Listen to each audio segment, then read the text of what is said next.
Hello guys, আসসালামু আলাইকুম ও রাহমাতুল্লাহ।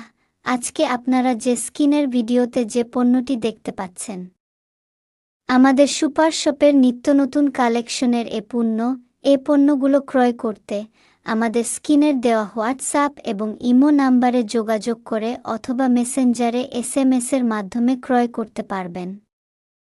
পাশাপাশি আপনারা আর সুপার শপ 24 শোরুমে সরাসরি এসে দেখে শুনে আপনার মনের মতো পণ্য ক্রয় করতে পারবেন। আরও বিস্তারিত জানতে আমাদের মেসেঞ্জারে অথবা হোয়াটসঅ্যাপ নাম্বারে যোগাযোগ করুন।